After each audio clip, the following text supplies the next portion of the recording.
समस्त सुधीजनों को सादर नमस्कार। काव्य में कितने रस होते हैं, यह साहित्य शास्त्र की परंपरा में एक विवादित प्रश्न रहा है। भरत मुनि के नाट्यशास्त्र की परंपरा से यह प्रश्न आरंभ होता है और काव्यशास्त्र के आचार्यों ने रसों की संख्या कहीं 8 कहीं 9 और बाद के आचार्यों ने कुछ नए रसों की परिकल्पना करते हुए 10, 11, 12 रसों की संख्या बताई। और भी अधिक रसों की संख्या हो सकती है।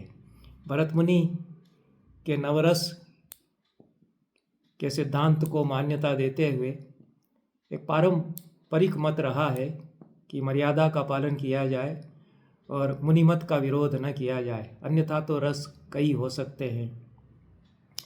पंडित राज जगन्नाथ का भी यही आशय प्रतीत होता है। मुनिमत विरोध का परिहार किया जाना चाहिए, क्योंकि कहीं मर्यादा की सीमा रेखाएं बनाई जानी चाहिए, यह भी एक मत है।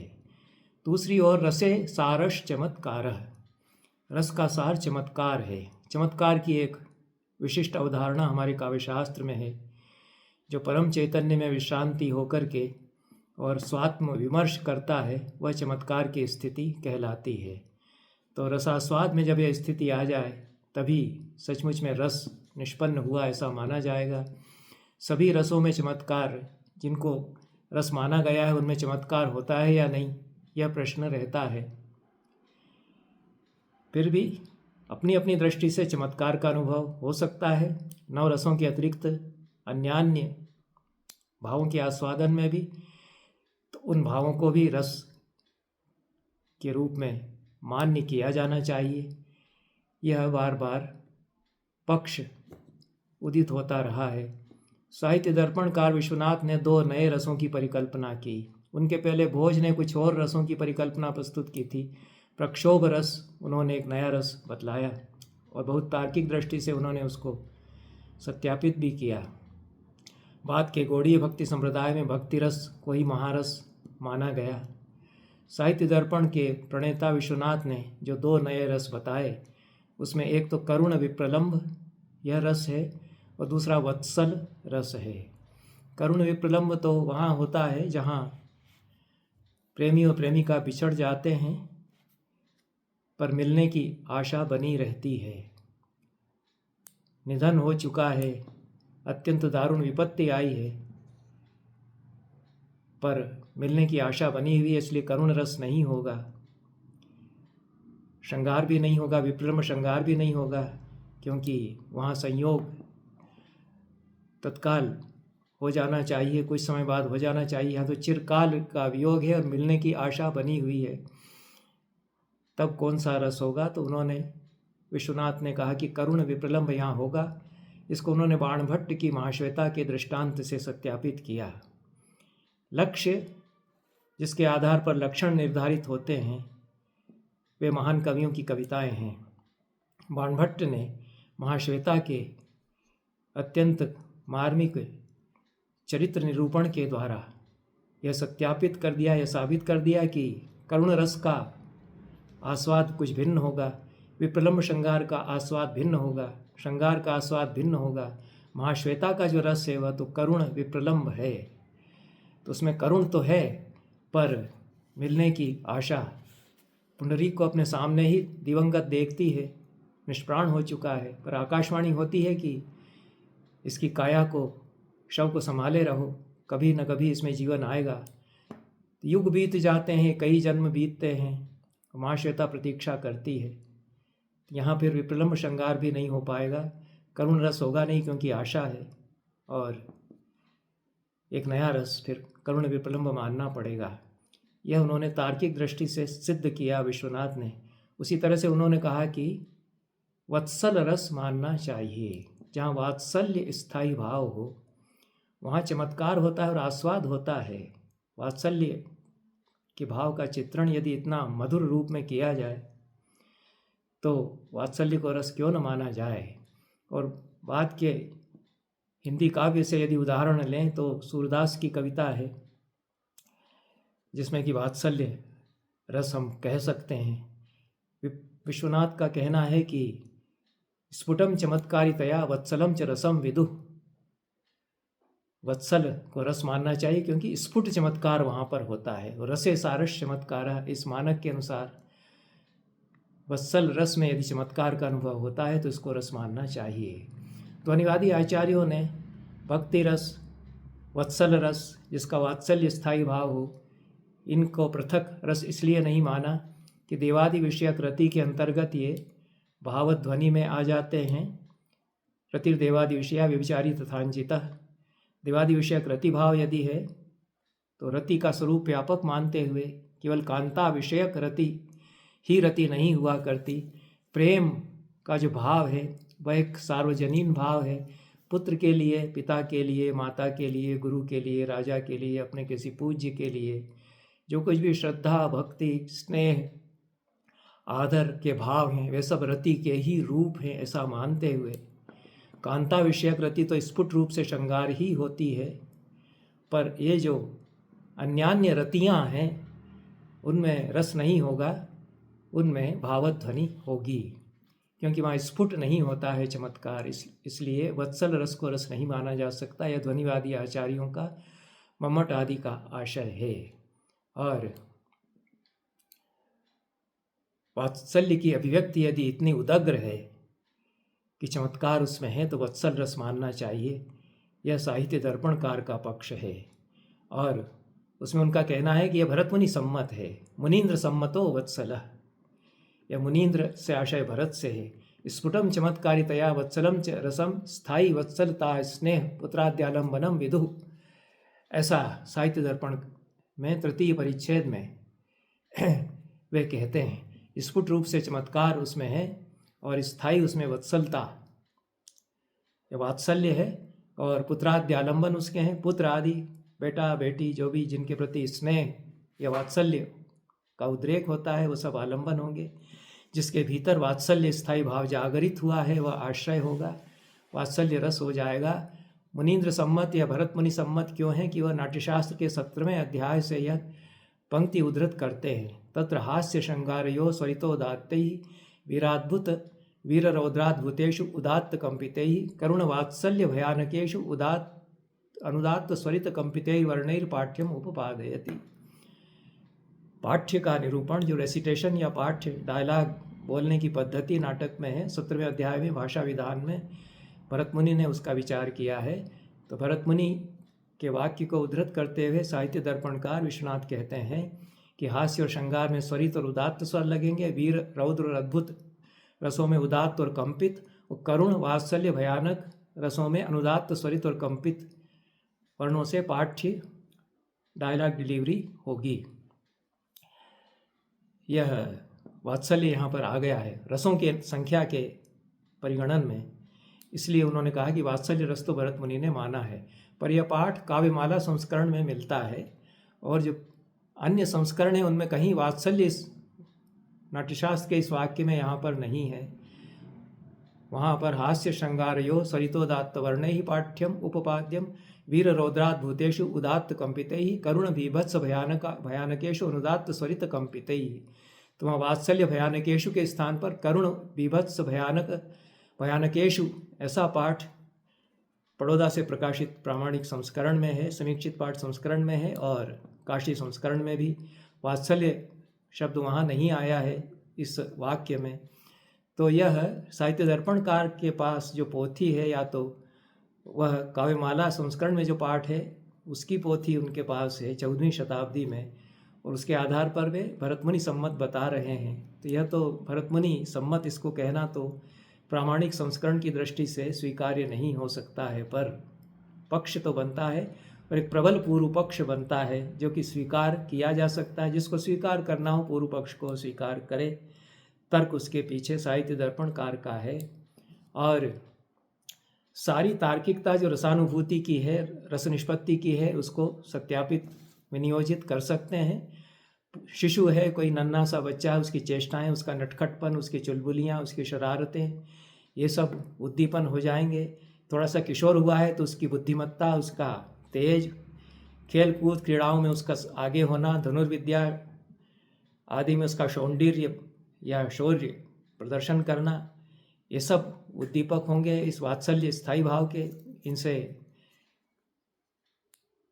अनुभाव विभाव और संचारी भावों से वात्सल्य स्थायी भाव व्यक्त होगा, उससे वत्सल रस स्थायी हो जाएगा, वत्सल रस अभिव्यक्त हो जाएगा और अनुभाव हो जाएंगे। आलिंगन करना, गले लगाना, चूमना छोटे से बच्चे को, और पुलकित होना, आनंद से रोमांचित काया होना, ये भी अनुभाव हो जाएंगे। तो अनुभाव विभाव है ही, आलम्बन उद्दीपन दोनों हैं। संचारी भाव तो सारे के सारे संचारी भाव इसमें वात्सल्य रस में आ सकते हैं। हर्ष है, चिंता है, असूया है, 33 संचारी भावों में सारे के सारे विनियोजित हो सकते हैं। इसलिए ये बड़ा संपन्न रस है, ऐसा तो कह नहीं सकते कि इसका पक्ष निर्बल है।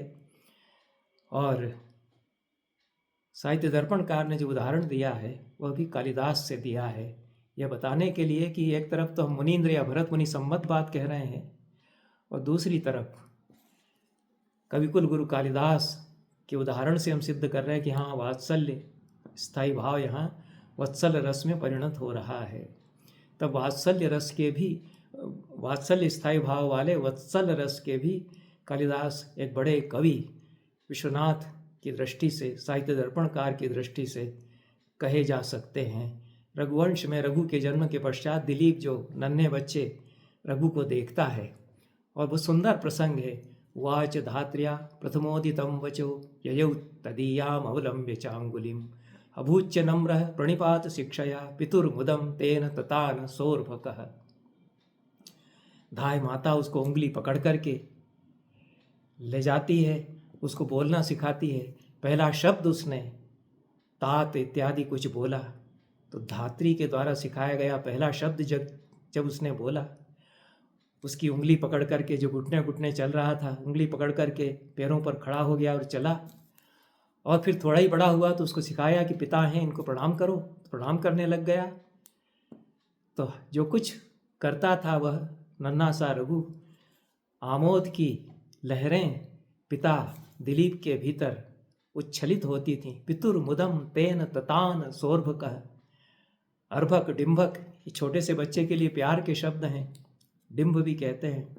यद्यपि डिंभ जो है भ्रूण, उसके लिए आता है, पर छोकरा जैसे भाषाओं में शब्द होता है, प्रेम से कभी बोलते हैं छोरा, छोकरा इत्यादि, उस तरह से यहाँ संस्कृत में डिंभक, अर्भक ये शब्द आते हैं। तो उस छोरे ने या उस नन्हे बालक ने क्या क्या आनंद नहीं दिया पिता को। पूरा प्रसंग यह तो उन्होंने उदाहरण के लिए एक श्लोक दिया है।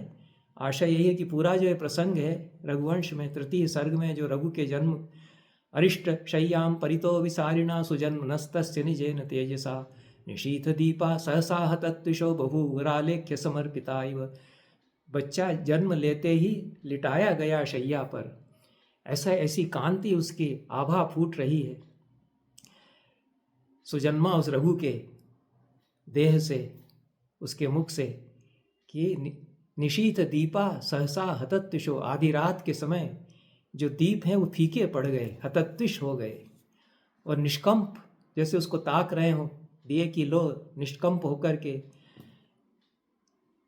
तेज से चमकते उस बच्चे को ताक रही हो। तो बभूवरालेख्य समर्पिता है, चित्र लिखित से दीपक की लो, दीपक की लपटें चित्र लिखित सी रह गई, ऐसा कहते हैं। उसके आगे तो थोड़ा ही बड़ा होता है तो तमंकमारोप्य शरीर योग जयी सुखे निषंचन तमिवामृतम त्वचि उपांत सम्मीलित लोचनो नृपश्चिरात् सुतस्पर्श रसज्ञताम ययौ।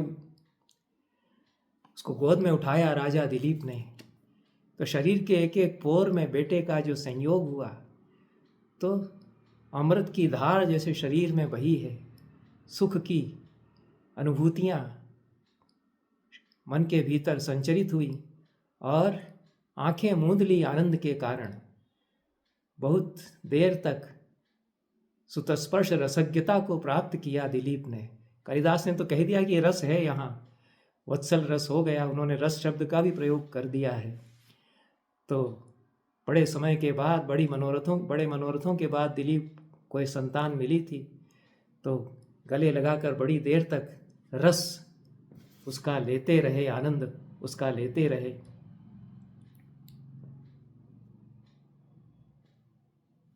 वत्सल रस का इस तरह से पूरा इतिहास बन सकता है और शास्त्र भी उसका बन सकता है।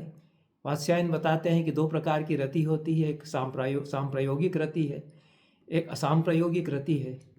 जो सांप्रयोगिक रति है वह तो स्त्री पुरुष के बीच में, प्रेमी प्रेमिका के बीच में होती है।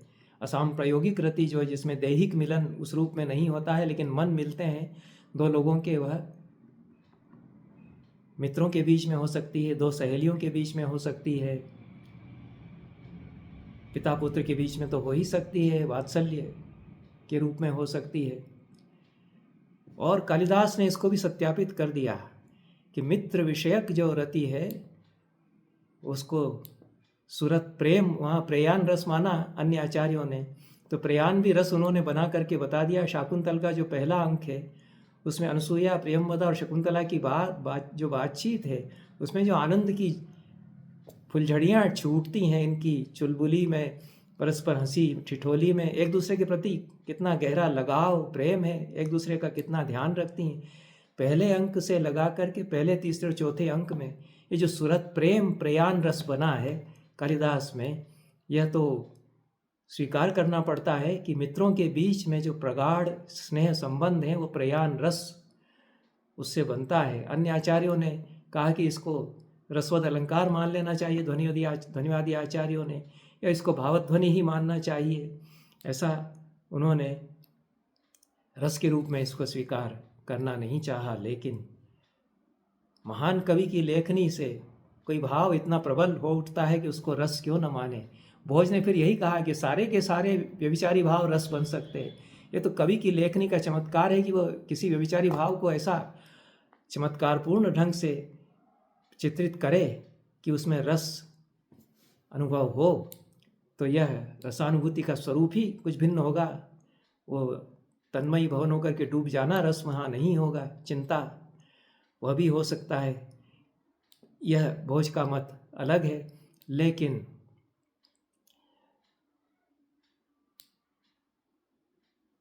अन्य रस इस प्रकार से हो सकते हैं।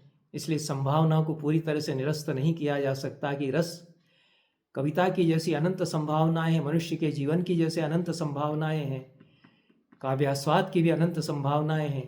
कौन सा भाव कब रस बन जाएगा यह कवि के ऊपर है। और भक्ति रस फिर बाद में माना ही गया। और भक्ति तो गुरु के प्रति भी हो सकती है, पिता के प्रति भी हो सकती है। हो सकता है कि कोई कवि आगे चल कर के पितृभक्ति का ऐसा चित्रण करे कि वहाँ रसास्वाद होने लग जाए, गुरु भक्ति का ऐसा चित्रण करे। कालिदास ने तो कई नवाचार किए, अपने नए द्वार, नए वातायन उन्होंने संस्कृत कविता में खोले। मैंने पिछले एक व्याख्यान में कालिदास के विषय में बोलते हुए कहा कि कालिदास ने बच्चों के बारे में सबसे अधिक चर्चा की है। सर्वाधिक शैशव का चित्रण करने वाले, बच्चों के बारे में बातें करने वाले प्राचीन संस्कृत कवियों में से एक वे हैं। वे वात्सल्य के अनुभव को बहुत प्रगाढ़ बनाते हैं, वो वत्सल रस निष्पन्न कर देते हैं अपने काव्यों में। और कई अभिप्राय वत्सल रस के लिए कालिदास खड़े करते हैं अपनी कविताओं में। उनमें से एक अनपत्यता के अनुभव का अभिप्राय है, जो केवल कालिदास ने जिस गहराई से चित्रण किया है, अन्य किसी कवि ने संस्कृत में अनपत्यता की जो तीव्र अनुभूति है उसको इस रूप में चित्रित नहीं किया। और ये अनपत्यता का जो अनुभव है वो वात्सल्य के लिए धरातल पृष्ठभूमि बनाता है। निस्संतान होने की जो वेदना है उसको रघुवंश में गहराई से दिलीप के शब्दों में चित्रित करते हैं कालिदास। शाकुंतल में षष्ठ अंक में दुष्यंत जो विलाप करता है उसमें चित्रित करते हैं। कुमार संभव में हिमालय के अनुभव में चित्रित करते हैं।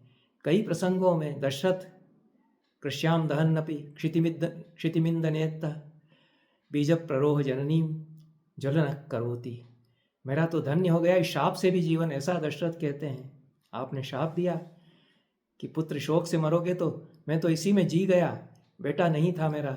ये जो बार बार अनपत्यता, निसंतान होने की जो वेदना है उसका चित्रण अपने नाटकों में कालिदास करते हैं।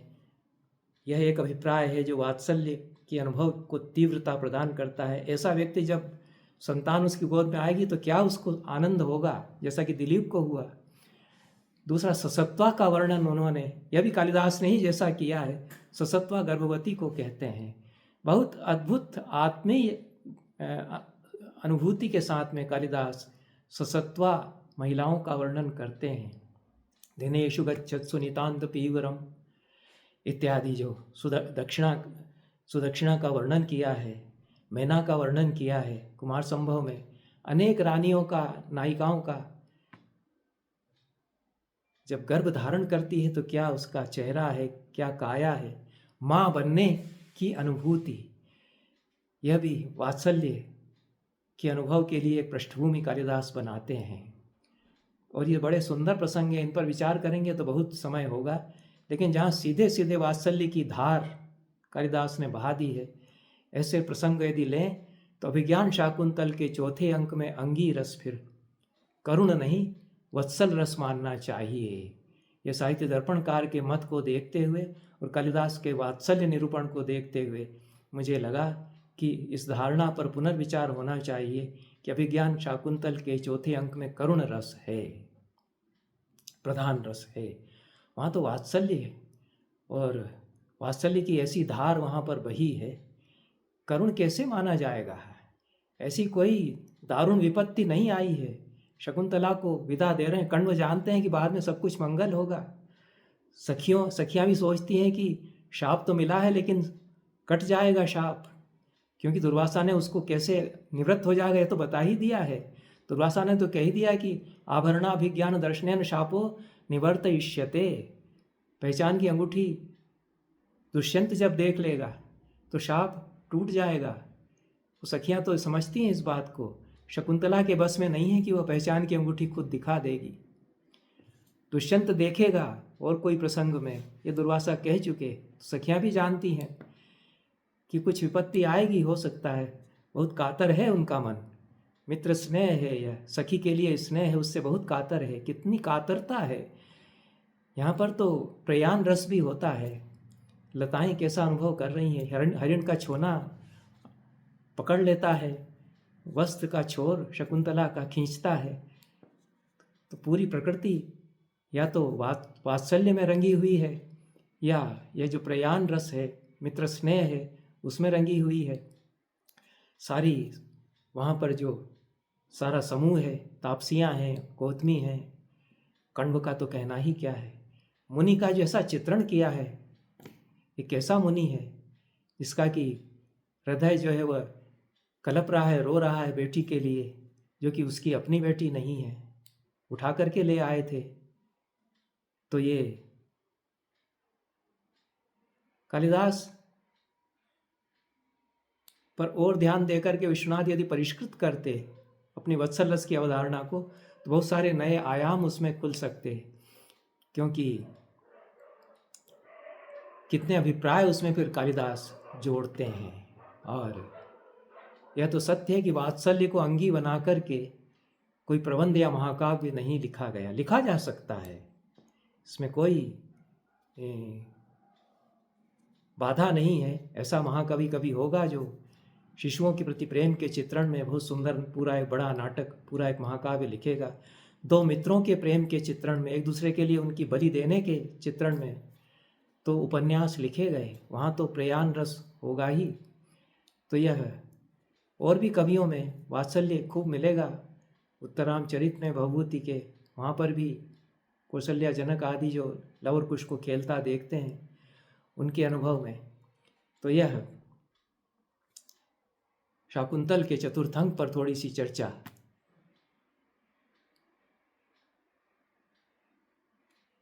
करते हैं। आरंभ में प्रियंवदा बताती है कि शकुंतला की आज ही विदाई हो रही है, चलो चलो। अनुसुईया हड़बड़ा जाती कि ऐसा कैसे हो गया। प्रेमवदा बताती है कि आज ही पिता लौट करके आए थे, आज ही कुलपति कण्व लौट करके आए। शकुंतला को उन्होंने देखा और कहा, दृष्टिया धूमा कुलित दृष्टेरपि यजमानस्य पावक एवाहुति पतिता वत्से सुशिष्य परिदत्ता विद्येव अशोचनीयासि समृत्ता। अद्यैव ऋषि रक्षिताम त्वाम भर्तु सकाशम विसर्जयामि।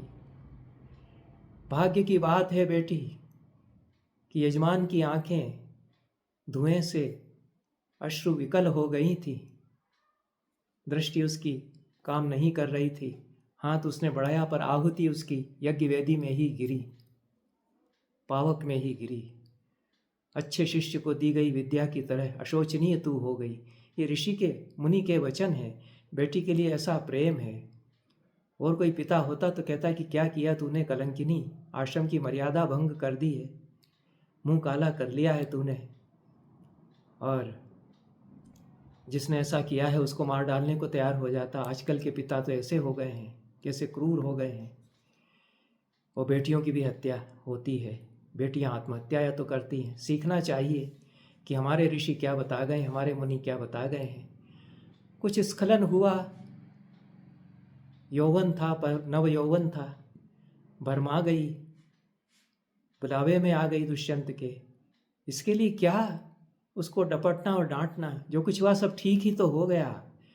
कर्ण तो खुद ही उसका अमंगल दूर करने के लिए अनुष्ठान करने किसी तीर्थ स्थान पर गए थे। यह भी कर्ण देवम प्रतिकूलम अस्या शमयितुम शची देवम अस्या प्रतिकूलम शमयितुम तीर्थम गता है, ऐसा अनुसुया या प्रेमवदा बताती है, या शिष्य बताते हैं दुष्यंत को कि शकुंतला पर कुछ अनिष्ट आने वाला है, इसलिए उसका विधान करने के लिए, वो अनुष्ठान करने के लिए कहीं गए हैं। ऐसा प्रेम उनको है, वो जानते हैं कि ऐसा हो सकता है। आकर के देखते हैं कि ये सब हो गया।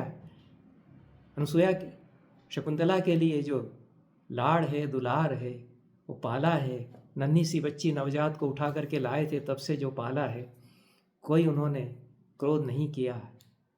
गले लगा करके कहा कि सब ठीक हुआ, सब ठीक हो जाएगा, मैं आज ही तुझे विदा कर देता हूँ तेरे पति के पास।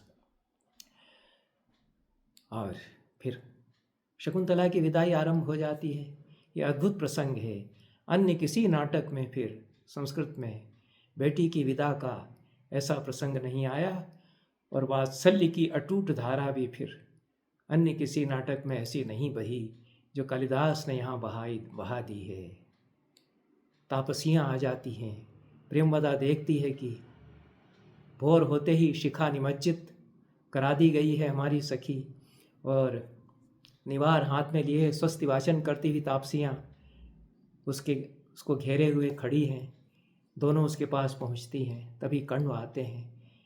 जितने सबसे मार्मिक श्लोक हैं कालिदास के, वो अभिज्ञान शाकुंतल के इस चौथे अंक में आए हैं।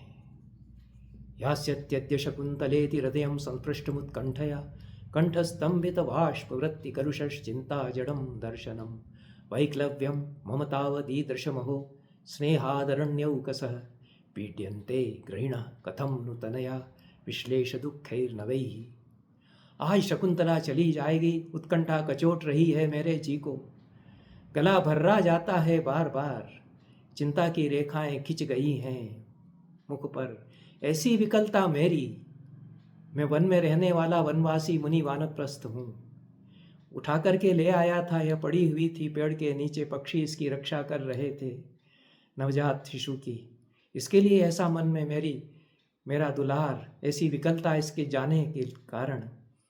तो जिन्होंने सचमुच में जन्म दिया है बेटी को, जिनके रक्त से मांस मज्जा से जन्मी है बच्ची, ऐसे ग्रही गृहस्थ लोग, उनकी क्या दशा होती होगी जब वे बेटी को विदा करते होंगे।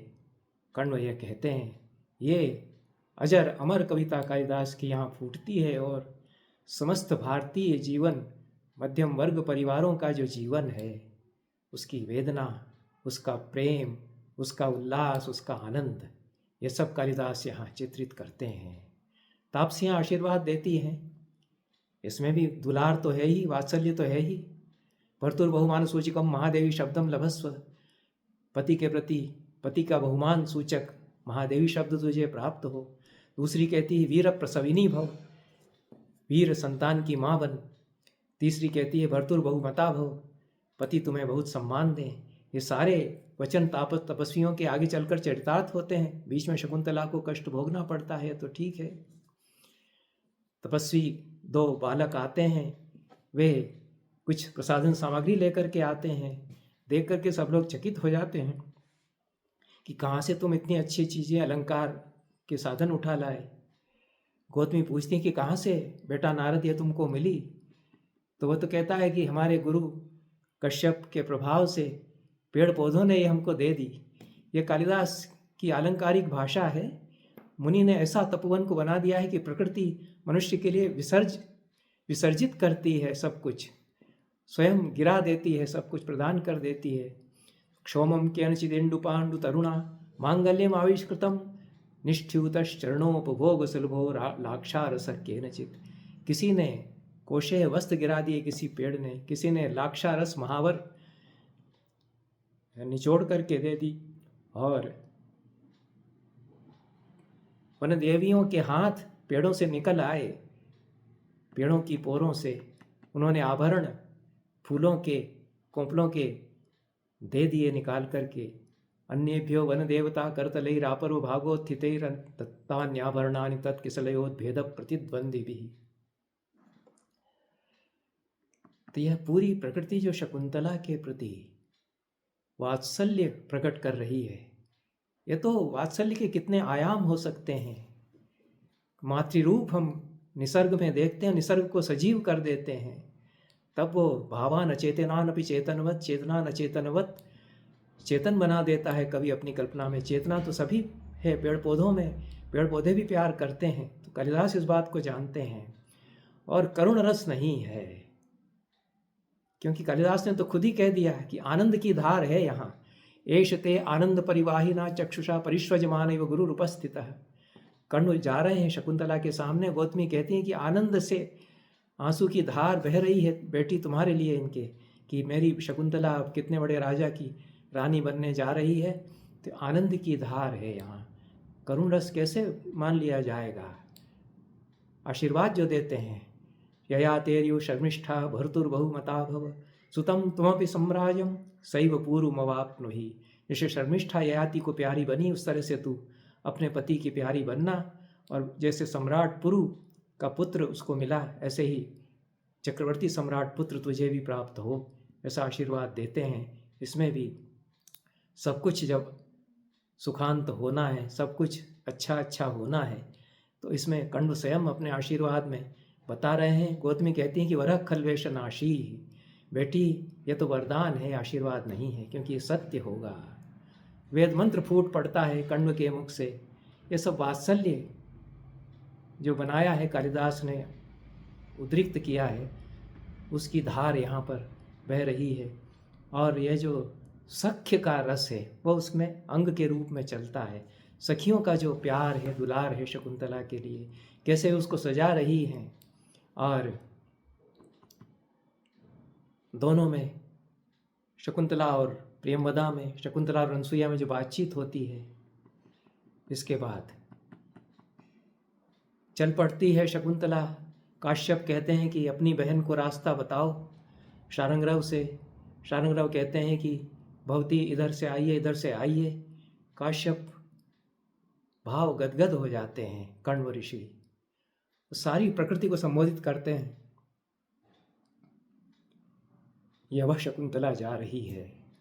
पातुम न प्रथमं व्यवस्यति जलम युष्मास्व पीतेषु या नादत्ते प्रियमण्डनापि भवतां स्नेहेन या पल्लवम् आद्येव कुसुम प्रसूति समये यस्या भवत्युत्सवः सेयं याति शकुंतला पतिगृहं सर्वैरनुज्ञायताम्।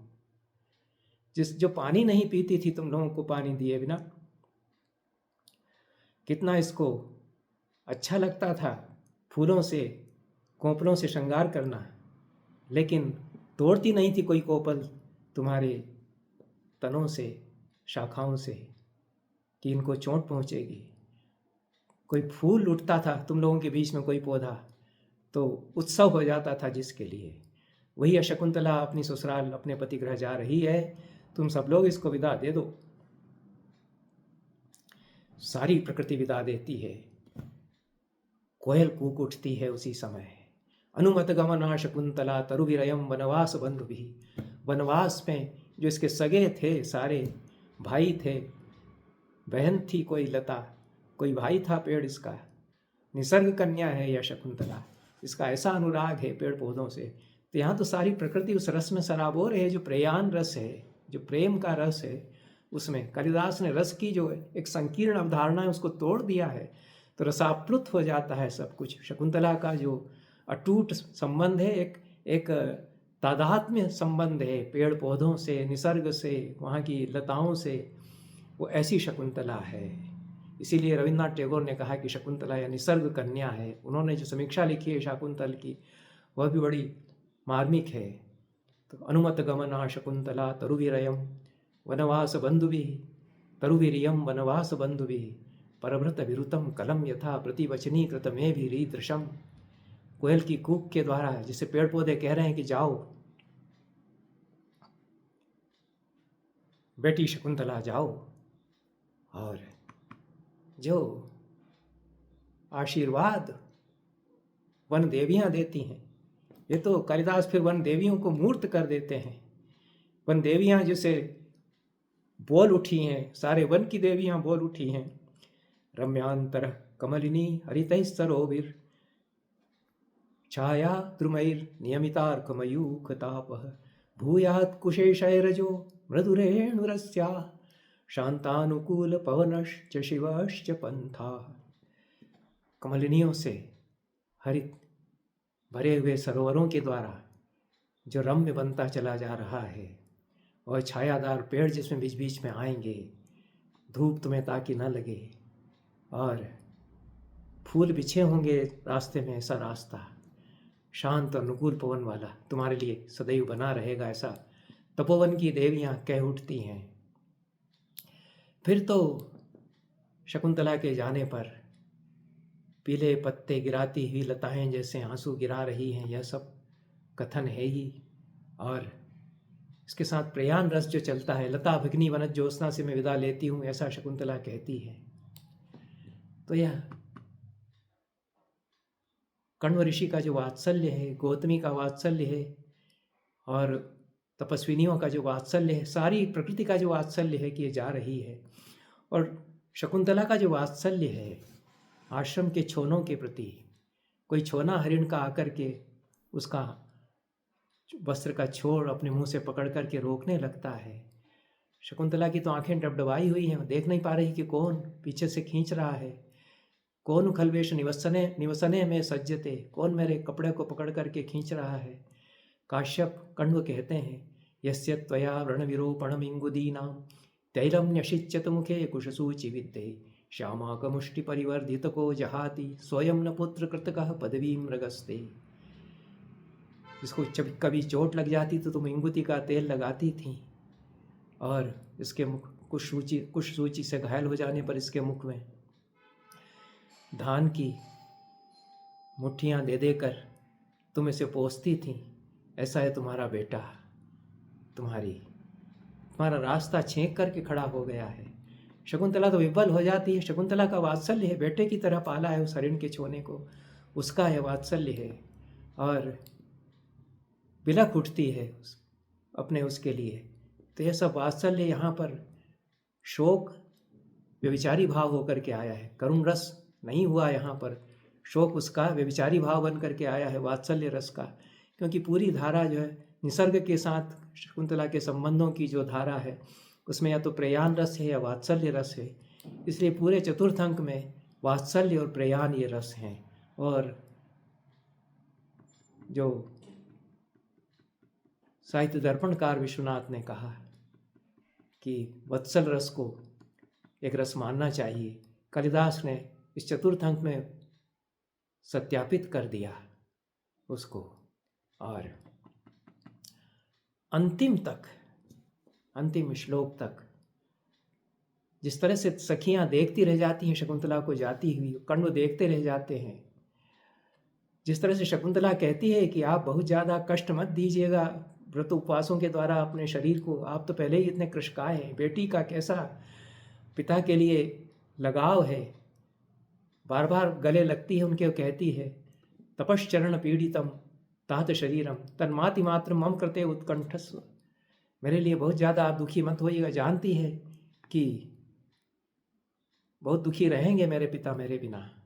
कहती है कि बहुत मेरा अफसोस मत कीजिएगा, पहले ही आप इतने दुबले हैं।